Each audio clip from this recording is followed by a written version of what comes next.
అపోస్తలుడైన పౌలు హెబ్రీయులకు రాసిన పత్రిక 10వ అధ్యాయము 24వ వచనం నుండి 31వ వచనం వరకు. కొందరు మానుకొనుచున్నట్టుగా సమాజముగా కూడుట మానక ఒకరినొకడు హెచ్చరించుచు ఆ దినము సమీపించుట మీరు చూచిన కొలది మరి ఎక్కువగా అలాగు చేయొచ్చు. ప్రేమ చూపుటకును సత్కార్యములు చేయుటకును ఒకరినొకడు పురికొల్పవలెనని ఆలోచింతము. మనము సత్యమును గూర్చి అనుభవ జ్ఞానము పొందిన తరువాత బుద్ధిపూర్వకముగా పాపము చేసిన ఎడల పాపములకు బలి ఇకను ఉండదు గాని న్యాయపు తీర్పునకు భయముతో ఎదురు చూచుటయు విరోధులను దహింపబోవు తీక్షణమైన అగ్నియు ఇకను ఉండును. ఎవడైనను మోషే ధర్మశాస్త్రమును నిరాకరించిన ఎడల ఇద్దరు ముగ్గురు సాక్షుల మాట మీద కనికరింపకుండా వాని చంపించుదురు. ఇట్లుండగా దేవుని కుమారుని పాదములతో త్రొక్కి తాను పరిశుద్ధపరచబడుటకు సాధనమైన నిబంధన రక్తమును అపవిత్రమైనదిగా ఎంచి కృపకు మూలమగు ఆత్మను తిరస్కరించిన వాడు ఎంత ఎక్కువైన దండనకు పాత్రుడిగా ఎంచబడునని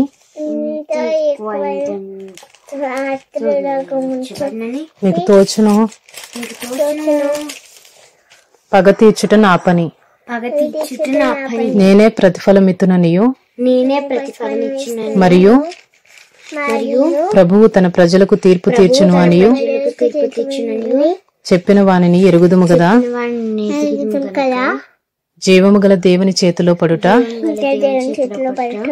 భయంకరము. Hebrews chapter 10 24 to 31. And let us consider how to stir up one another to love and good works, not neglecting to meet together, as is the habit of some, but encouraging one another, and all the more as you see the day drawing near. For if we go on sinning deliberately after receiving the knowledge of the truth, there no longer remains a sacrifice for sins, but a fearful expectation of judgment, and a fury of fire that will consume the adversaries. Anyone who has set aside the law of Moses is without mercy, on the evidence of 2 or 3 witnesses. How much was punishment? Do you think will be deserved by the one who has spurned the Son of God? God and has profaned the blood of the covenant by which he was sanctified and has outraged the Spirit of grace.